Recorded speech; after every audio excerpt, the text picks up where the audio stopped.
Can we generate a lot of random rows in SQL? And how fast can we do it in Oracle, SQL Server, MySQL, and Postgres?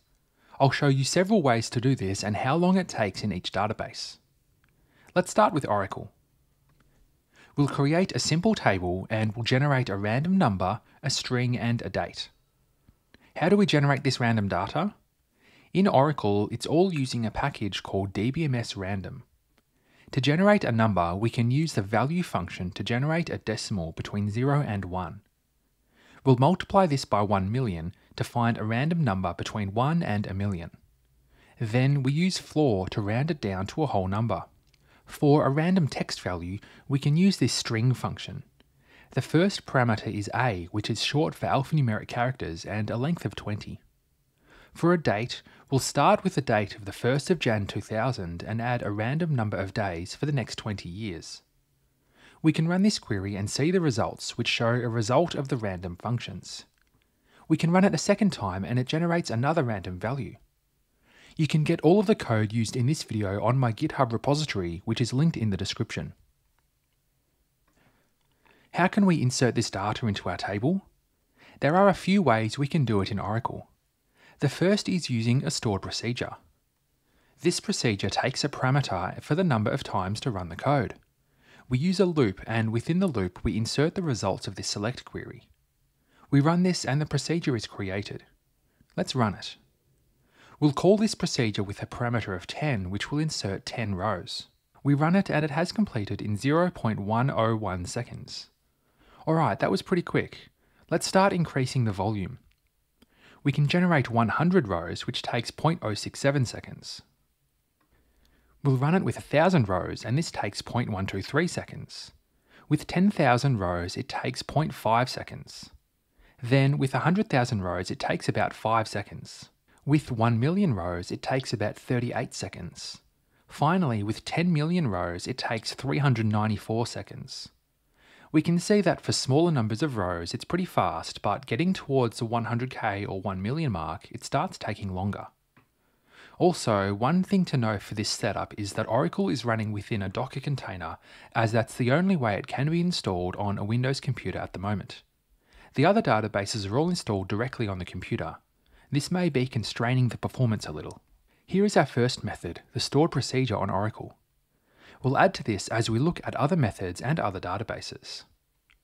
You're probably wondering, we can do better than that, right? Yes, I think we can. And you may be thinking that this stored procedure is pretty inefficient, and you would be right. This procedure runs a single insert statement inside a loop, which is a pretty slow way to work with SQL. Generally, we want to avoid having loops with SQL statements inside them, and it's better to work with the data as a set. Fortunately, there are a few other ways we can populate this data. One of these ways is using a feature called ConnectBy. It's an Oracle keyword that lets you write recursive queries, and it can be used to generate rows of data. We select the same functions as before. After the from clause, we add ConnectByLevel, and then less than or equal to, then the number 10. This will run this statement and refer to itself 10 times.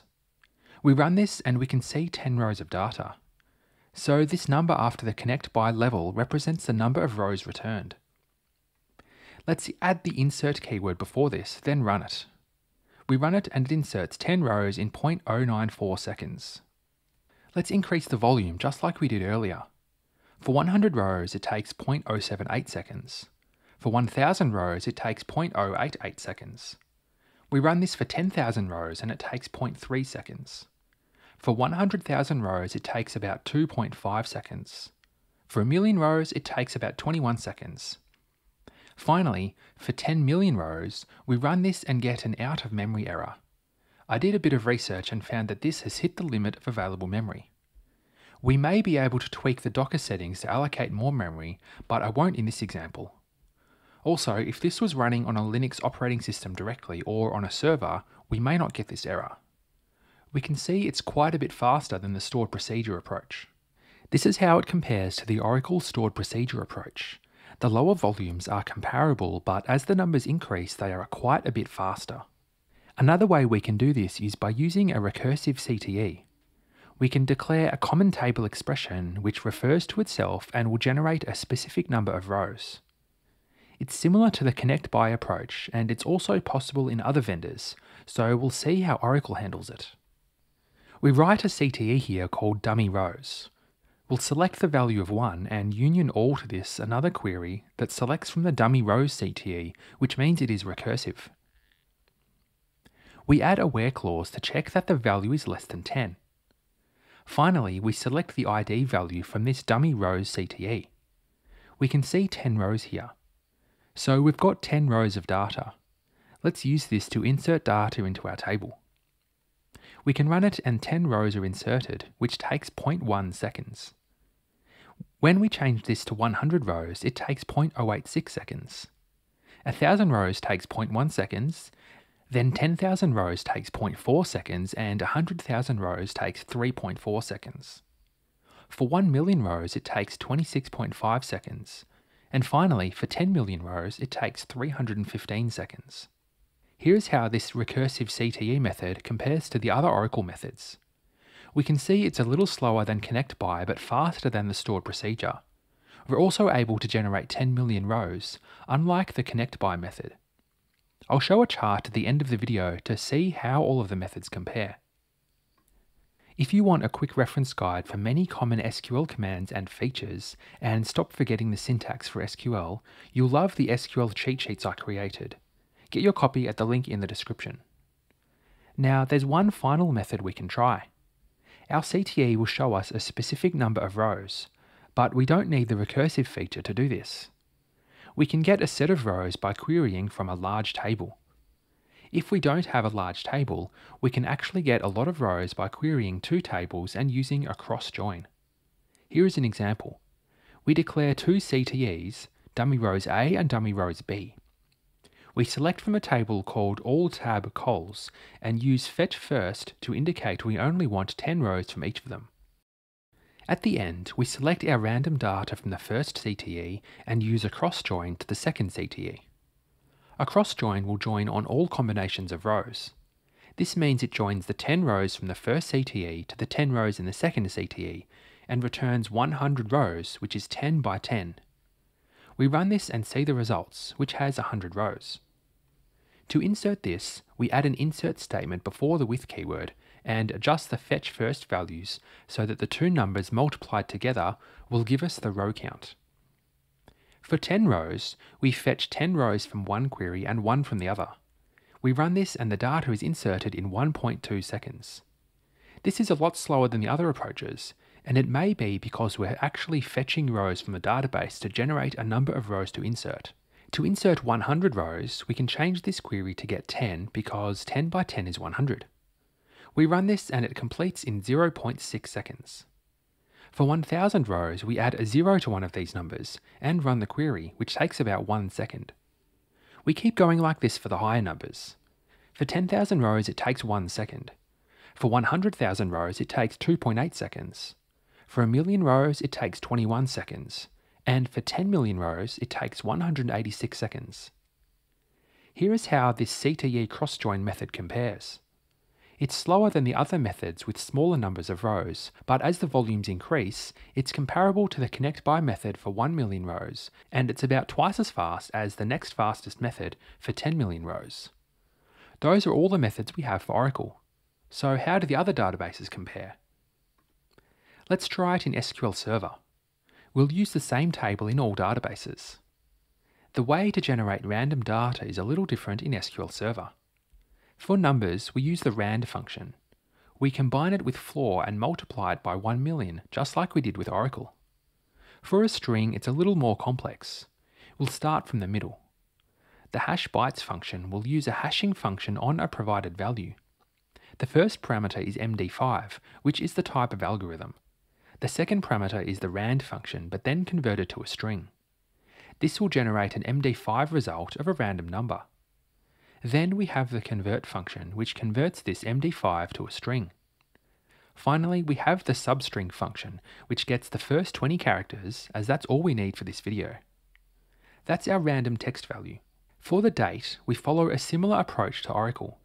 We use the dateAdd function to add a random number of days to the date of 1st of Jan 2000. This will generate a random day in the next 20 years. We run this and see our random row here. How can we insert a number of random rows? Our first method is a stored procedure.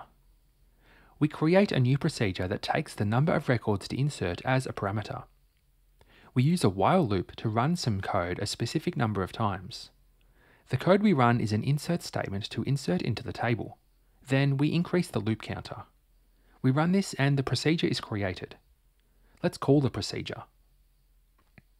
We'll call it with a parameter of 10, which will insert 10 rows. However, in SQL Server Management Studio, we don't see the milliseconds of runtime for our query. One way to do this is to show the client statistics. To do this, go to Query, then Include Client Statistics. This will show us a range of information after we run a query. Let's call the procedure again. We do this and then go to the New Client Statistics tab. Each statement we run is shown as a trial in the column here. There are a range of things we can see, and the one we're interested in is the total execution time at the bottom, which is in milliseconds. So inserting 10 rows took 0.013 seconds. We can run this procedure with each of our larger volumes. For 100 rows, it takes 0.046 seconds. For 1,000 rows, it takes 0.31 seconds. For 10,000 rows, it takes 3.5 seconds. For 100,000 rows, it takes 27 seconds. This is about the same time as Oracle took for 1 million rows. For 100,000 rows, it takes 239 seconds, which is the longest so far.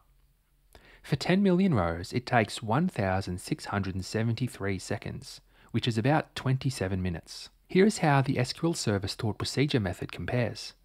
We can see that for almost all volumes, the runtime was higher than every Oracle method. But don't worry, SQL Server fans. We have two other methods we can try. And we know that putting SQL inside a loop is very slow. Let's try the recursive CTE method that we used in Oracle. The syntax is similar. Let's run this for 10 rows, which completes in 0.03 seconds. For 100 rows, it takes 0.03 seconds. We change this to 1,000 rows, but we run this and get an error. It says the maximum recursion 100 has been exhausted before the statement completed. This means we have used more than 100 levels in our recursive query. To get around this, we can update the max recursion for this query by adding option at the end of the query, then max recursion, then a value of say 10,000. A little higher than the number of rows we need. We run this and it inserts the 1,000 rows in 0.03 seconds as well. Next, we need to generate 10,000 rows. We change the query as well as the max recursion. We run this and it completes in 0.164 seconds. How about 100,000 rows? We change the query and the max recursion to just over 100,000. We run it, but we get an error. This means that the maximum recursion level we can go to is about 32,000, no matter how high we set this max recursion value. So this approach can't go any higher than that. Here is how the numbers compare to other approaches. It's only partially complete, so let's move on to the next approach. If you want a quick reference guide for many common SQL commands and features, and stop forgetting the syntax for SQL, you'll love the SQL cheat sheets I created. Get your copy at the link in the description. We can use the cross-join method with a CTE, just like in Oracle. Here is a query to do this. We use a built-in table called AllColumns and use top to get a specific number of rows. We'll change this top number to increase our volume. We run this for 10 rows and it completes in 0.07 seconds. We change this to 100 by changing this other query to 10. We run it and it completes in 0.07 seconds. For 1,000 rows, it takes 0.03 seconds. For 10,000 rows, it takes 0.05 seconds. For 100,000 rows, it takes 0.264 seconds. Then for 1 million rows, it takes about 2 seconds. 2 seconds to generate 1 million rows, that's impressive. Finally, for 10 million rows, it takes 24 seconds. The CTE cross-join method is the fastest for SQL Server and the fastest so far. It's set-based, meaning it doesn't run single statements inside a loop. That's all we have for SQL Server. Let's check out MySQL. We have the same table as the other vendors. To select our random number in MySQL, we use the floor and rand functions, like the other vendors. For a string, we can use the same concept in SQL Server to generate an MD5 value and get the first 20 characters. The syntax is much simpler as we don't need to convert data types. Finally, for the date, we can use dateAdd and add a random number of days to the date of 1st of Jan 2000. We run this and can see some random data here. Let's insert it. The first approach for MySQL, like the other vendors, is a stored procedure. We create a stored procedure using this code. We start and end with this delimiter command, which sets the delimiter to a different character other than a semicolon. We need to do this so we can use semicolons inside our stored procedure. Otherwise, the structure of this procedure is similar to the other vendors. We run a loop and insert data into the table. We run this and the procedure is created. Let's call it. We'll call it with 10 rows and it takes 0.03 seconds. I'll increase the number and call the procedure with the runtime increasing as expected. For 1 million rows, it takes 690 seconds. Finally, for 10 million rows, it takes 6,950 seconds, which is about 2 hours. This is how the first MySQL method compares to the other vendors. We can see that from about 10,000 rows and up, the runtime is much slower than all of the others. The recursive CTE method also works in MySQL, and it looks similar to the other vendors. We have the word recursive as that's needed for recursive CTEs. We use an insert statement here, and then select our random functions from the dummy rows CTE.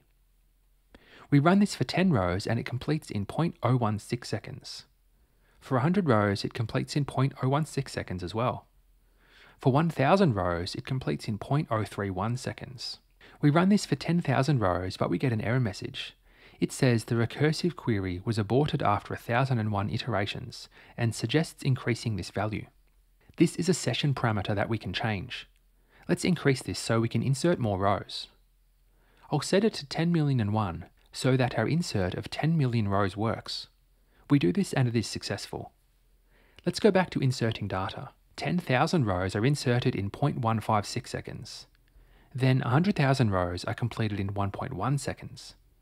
1 million rows complete in 12 seconds, and then 10 million rows complete in 125 seconds. Here is how the recursive CTE method for MySQL compares to the others. It's faster than the stored procedure, as expected. It's also faster than the Oracle recursive CTE method, but remember, Oracle is running inside a Docker container. The only method faster than this for 10 million rows is the SQL Server cross-join method. Finally, we can use the cross-join method with a CTE, just like the other vendors. Here's a query we can use for that. We run this for 10 rows, which takes 0.015 seconds.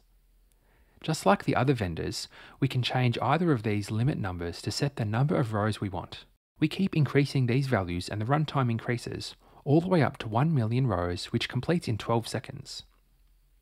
We run this for 10 million rows, but the output says we insert 3.7 million rows. Why is this? Well, we can query the number of rows in this table and it shows 3706. So one of the queries gets 3706 rows even though we limit it to 10,000, because 3706 is the highest number of rows that can be retrieved. The other query gets 1000 rows, and 3706 by 1000 is the number of rows that we get. One way to add more rows is to add a third dummy row CTE, and then cross-join to that. We'll add another one here called dummy row C, which does the same thing. We'll limit it to 10 rows because 10 by 1000 by 1000 equals 10 million. We run this and can insert 10 million rows in 110 seconds. So after the final MySQL method, we can see how it compares to the other methods and other databases. It's a little faster than the recursive CTE for MySQL and the fastest for MySQL. Finally, we'll look at Postgres. We have a similar table which we have created. To generate a random number in Postgres, we use the floor and random functions just like other vendors. We use substring and MD5 with random to generate a random string. Finally, we use a date value and add a random number of days to it. We can run this and see our random data here. Let's insert it. We'll start by creating a stored procedure. Here's an example of the stored procedure. The structure is the same as the other vendors. It accepts a parameter for the number of rows and loops through that number, inserting a row into the table. We run this and the procedure is created. Next, we call this procedure with a value of 10 to insert 10 rows, which completes in 0.094 seconds. We increase our volumes and call the procedure each time, with the runtime increasing. We finish with 10 million rows, which takes 101 seconds. Here is how the stored procedure in Postgres compares to the other methods. It's actually faster than almost all of the other methods. I expect this to be the slowest of all the Postgres methods, so let's see what else we can do. We can use the recursive CTE method in Postgres. It's similar to the other vendors. We can run this for 10 rows and it completes in 0.09 seconds. For 100 rows, it takes 0.126 seconds. For 1,000 rows, it takes 0.08 seconds. We can keep going up in volume until we get to 10 million rows, which takes 54 seconds. Here is how it compares to the other methods. It's about twice as fast as the Postgres stored procedure method, faster than all other recursive CTE methods, and the only method that's faster was SQL Server's CTE cross-join method. Pretty impressive so far. We can also use the CTE cross-join method in Postgres. This worked well in other vendors, so let's see how it works in Postgres. We can run this for 10 rows and it takes 0.1 seconds. We can keep increasing the volume and running it. For 1 million rows, it takes 5 seconds. In order to insert 10 million rows, we'll have to add a third dummy table, like we did earlier, to get enough rows. So for 10 million rows, it takes 48 seconds. Here is how the CTE cross-join compares to the other methods. It's a little faster than the recursive CTE method. There's one more method we can use in Postgres that can't be done in other vendors. It uses a function called generateSeries. We specify a start number and a finish number and run this function. It generates one row for each number within that range. For this example, we had the numbers 1 and 10, so it generated 10 rows, from 1 to 10. This can be used to generate a dummy result and insert some records. We can insert into our table and select our random data functions. We need to ensure we select from a subquery which selects from the generateSeries function. This will ensure we get the right number of rows. We run this for 10 rows and it completes in 0.08 seconds. We run it for 100 rows and it takes 0.14 seconds. We keep increasing the volume and measuring run times. For 10 million rows, it completes in 48 seconds. Let's see how it compares to the other methods. Here is how all of the vendors and methods compare. For 10 million rows, the fastest method is the SQL Server CTE cross-join method, which inserted all rows in 24 seconds. The next fastest were two of the Postgres methods at about 48 seconds. The fastest method for each vendor generally seems to be the CTE cross-join method, and the slowest is the stored procedure method. Also, I mentioned this earlier, but the Oracle database is running on a Docker container, as that's how the database needs to be installed on Windows at the moment. There's no native installer for Windows at the moment, like there was for older versions, so running in Docker may not be as fast as a native install. This chart shows how the different vendors and methods compare when generating 1 million rows. We can see a couple of outliers for the stored procedure method. Here is the comparison when generating 10 million rows. We can see a similar trend with a couple of outliers and some smaller runtimes too. There are a few things to take away from this video. First, using a stored procedure to create a loop and insert one record at a time may seem okay for small volumes, but it's very inefficient and we can see how slow it is as volumes increase. Using a recursive CTE can work, but this method encountered memory issues or other limitations at larger volumes. Also, Postgres was faster than MySQL for this particular example. Working with large volumes of data can often require different approaches and can test the limits of your database. You'll want to watch this video next to see how I imported 1 billion rows of data into an SQL database in these same 4 vendors. Thanks for watching.